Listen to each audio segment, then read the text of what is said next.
Right algebraic expression. हमें जो है स्टेटमेंट में कुछ बातें बताई गई हैं, इनको एल्जेब्रिक एक्सप्रेशन में लिखना है। तो जैसे ये स्टेटमेंट कहेगा वैसे वैसे हम लोग करेंगे। जैसे कि यहाँ पे लिखा हुआ है addition of twice of A. Twice का मतलब होता है दो गुना, और दो गुना करने के लिए क्या होता है, टू से मल्टीप्लाई करना होता है। यानी ए में टू से मल्टीप्लाई करेंगे तो टू ए आएगा, और इसका एडिशन करना है बी से, तो इसका आंसर हो जाएगा two A plus B. Second question है subtraction of thrice of B from A. From word आते ही आप समझ जाइएगा कि बाद वाले नंबर में से पहले वाले नंबर को माइनस करना है। बाद वाला नंबर है ए, लेकिन जो पहले वाला नंबर है वो है थ्राइस ऑफ बी। थ्राइस का मतलब तीन गुना, जैसा कि मैंने यहाँ बताया दो गुना का मतलब होता है टू मल्टीप्लाई ए। उसी तरीके से थ्राइस यानी तीन गुना करेंगे तो थ्री मल्टीप्लाई बी। तो थ्री बी को सब्ट्रैक्ट करना है फ्रॉम ए में से, यानी ए पहले रहेगा और थ्री बी बाद में रहेगा, तो A minus three B. Next question है average of number X and Y. Average का मतलब होता है जो भी डेटा दिया गया है उन सब को ऐड करके जितने भी डेटा हैं उनको उतने नंबर से डिवाइड कर देंगे। यहाँ पर दो नंबर दिया गया है एक्स और वाई, अगर इनका एवरेज निकालने को कहा जाएगा तो X plus Y by two हो जाएगा। बाई टू क्यों हो रहा है, क्योंकि यहाँ पर दो ही नंबर हैं। अगर तीन नंबर होते तो तीन से डिवाइड करते। तो एवरेज हमेशा आप लोग क्लास 5 से सॉल्व करना जानते हो। तो दो नंबर है यहाँ पर, तो इनका एवरेज हो जाएगा X plus Y by two. Next कह रहा है 5 is subtracted from product of A and B. जैसा कि मैंने ऊपर वाले क्वेश्चन में आपको बताया, फ्रॉम का मतलब ये होता है कि बाद वाले में से पहले वाले को माइनस करना। अब फ्रॉम के बाद क्या है, फ्रॉम के बाद है product of A and B. Product of A and B का मतलब ए मल्टीप्लाई बी, और ए मल्टीप्लाई बी को लिखते हैं ए बी, यानी ये सबसे पहले लिखाएगा क्योंकि फ्रॉम लगा हुआ है, यानी इसमें से इसको माइनस करना है। तो हमारा जो आंसर हो जाएगा A B minus 5। Fifth question है sum of X and Y is subtracted from twice of Z. जैसा कि मैंने अभी फ्रॉम को एक्सप्लेन किया, ट्वाइस ऑफ जेड पहले कर लेंगे। ट्वाइस ऑफ जेड का मतलब मैंने ऊपर बताया, ट्वाइस मतलब दो गुना। जेड का दो गुना करेंगे तो क्या आएगा, टू जेड, और टू जेड में से सब्ट्रैक्ट करना है। किसको सब्ट्रैक्ट करना है, पहले ये देखिए, सब्ट्रैक्ट इसको करना है, सम ऑफ एक्स प्लस यानी सम ऑफ एंड एक्स वाई। तो ये जो एक्स और वाई है इनका सम करेंगे तो एक्स प्लस वाई आएगा। इसको सब्ट्रैक्ट करना है आपको ट्वाइस ऑफ जेड से, तो हमारा आंसर क्या हो जाएगा, टू जेड, क्योंकि पहले ये लिखना है फ्रॉम के बाद वाला, टू जेड माइनस ब्रैकेट में एक्स प्लस वाई, क्योंकि इसके सम को माइनस करना है। ठीक है, तो ये हमारा आंसर हो जाएगा। क्यों ऐसा हुआ है, क्योंकि फ्रॉम का मतलब ये है कि बाद में से पहले को माइनस करना। बाद वाला है आपका ट्वाइस ऑफ जेड, ये हो गया, और पहले है sum of X and Y, तो वो ये हो गया। और ब्रैकेट लगाना ज़रूरी है, अगर माइनस के बाद एक्स प्लस वाई लिख देंगे बिना ब्रैकेट के तो वो गड़बड़ हो जाएगा। ठीक है, क्वेश्चन नंबर 2 कह रहा है right the number of terms. यानी यहाँ पर हमें एल्जेब्रिक एक्सप्रेशन दिया गया है, ठीक है, और इसमें बताना है कितने नंबर ऑफ टर्म्स हैं। बहुत सिंपल है, आपको सिर्फ प्लस माइनस को ध्यान में रखना है। जैसे कि पहला है आपका x लिखा हुआ है, यहाँ पर कोई भी अदर टर्म है ही नहीं, यहाँ पे सिर्फ एक टर्म है। और मैं आपको बता दूं कि एक टर्म वाले को मोनोमियल कहा जाता है। तो यहाँ पर एक टर्म है, आप सिंपली यहाँ पे लिख देंगे वन टर्म्स। तो यहाँ पर सिर्फ एक टर्म है जो कि x है। यहाँ पर अगर आप देखोगे तो 2x प्लस 3 लिखा हुआ है, यानी यहाँ पर दो टर्म है, एक है 2x और दूसरा है 3। थर्ड क्वेश्चन में देखा जाए तो यहाँ पर तीन टर्म है, पहला है 3, दूसरा है 2x और तीसरा है x स्क्वायर। फोर्थ क्वेश्चन में देखा जाए तो 3xy minus X square plus Y square, तीन टर्म यहाँ पर भी है, और तीनों टर्म को हम लिख लेंगे। और इसमें ध्यान देना है कि जो माइनस का साइन है वो रहेगा। वाई स्क्वायर का साइन अगर देखेंगे तो प्लस है, प्लस लिखने की कोई ज़रूरत नहीं है, लेकिन माइनस का लिखना पड़ता है। नेक्स्ट क्वेश्चन में कोफिशिएंट ऑफ एक्स स्क्वायर बताना है, तो सबसे पहले हम एक्स स्क्वायर का टर्म ढूंढेंगे इसमें, और एक्स स्क्वायर का टर्म अगर आप ध्यान से देखोगे तो माइनस 2x स्क्वायर है, और माइनस 2x स्क्वायर में जो कोफिशिएंट पता करना है वो है -2। कैसे -2 होगा, क्योंकि -2 मल्टीप्लाई में है। कोफिशिएंट का मतलब सिंपली होता है मल्टीप्लाई में क्या है, एक्स स्क्वायर के मल्टीप्लाई में कौन है, एक्स स्क्वायर के मल्टीप्लाई में है -2, तो ये इसका कोफिशिएंट हो जाएगा। इसके बाद वाले क्वेश्चन में अगर आप देखोगे तो एक्स स्क्वायर के मल्टीप्लाई में कौन है, 1 है।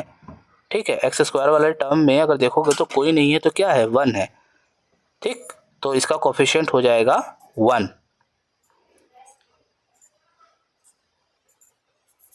इसके बाद वाले क्वेश्चन में अगर देखा जाए तो इसमें एक्स स्क्वायर वाला टर्म ही गायब है। तो अगर एक्स स्क्वायर वाला टर्म गायब है तो उसका कोफिशिएंट होगा 0, क्योंकि 0 से जो भी मल्टीप्लाई हो जाता है वो 0 आ जाता है। इसका मतलब इसका कोफिशिएंट क्या हो जाएगा, 0, क्योंकि इसमें एक्स स्क्वायर वाला टर्म है ही नहीं। इसके लास्ट वाले क्वेश्चन में अगर देखा जाए तो यहाँ पर एक्स स्क्वायर वाला टर्म है और उसके मल्टीप्लाई में है +3, तो एक्स स्क्वायर का कोफिशिएंट क्या हो जाएगा, +3। तो इस तरीके से आप समझ जाइए कि किसी भी का भी कोफिशिएंट निकालना है तो ये चेक करना है कि उसके मल्टीप्लाई में कौन है। इसके बाद कोफिशिएंट ऑफ एक्स बताना है। जैसा कि हम लोग एक्स स्क्वायर का कोफिशिएंट निकाल लेते हैं वैसे ही एक्स का निकालेंगे, लेकिन उसके लिए हमें एक्स का कोफिशिएंट निकालना है तो एक्स वाला टर्म देखना पड़ेगा। तो पहले क्वेश्चन में एक्स वाला टर्म कौन है, +3x, और उसमें मल्टीप्लाई में कौन है, +3, तो कोफिशिएंट ऑफ एक्स हो जाएगा +3। उसी तरीके से नेक्स्ट क्वेश्चन में अगर आप देखो तो x वाला टर्म है -x, उसके कोफिशिएंट में मल्टीप्लाई में कोई है ही नहीं तो 1 है, तो इसका कोफिशिएंट क्या हो जाएगा, -1। हाँ, साइन भी लिखना बहुत ज़रूरी है क्योंकि बिना साइन के नहीं लिखेंगे, तो इसका कोफिशिएंट -1 हो जाएगा। इसी तरह थर्ड वाले में देखो तो ये भी x वाला टर्म -x है तो इसका कोफिशिएंट -1 हो जाएगा, जैसा कि ऊपर वाले क्वेश्चन में हुआ है। बस ये देखना है कि मल्टीप्लाई में कौन है, मल्टीप्लाई में कुछ नहीं तो 1 तो होगा ना, और -1 हो गया। इसी तरीके से लास्ट क्वेश्चन में अगर हम देखें तो सिर्फ 2 लिखा है, x वाला टर्म ही गायब है, तो x वाला टर्म गायब है, इसका मतलब उसका कोफिशिएंट क्या होगा, 0 होगा।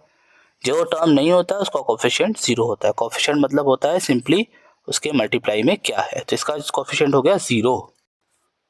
इसके बाद वाले क्वेश्चन में आपको सेम वही बात है, एक्स स्क्वायर वाला टर्म पता करना है और कोफिशिएंट ऑफ एक्स स्क्वायर बताना है, जो कि मैं पहले वाले क्वेश्चन में आपको बता चुका हूँ।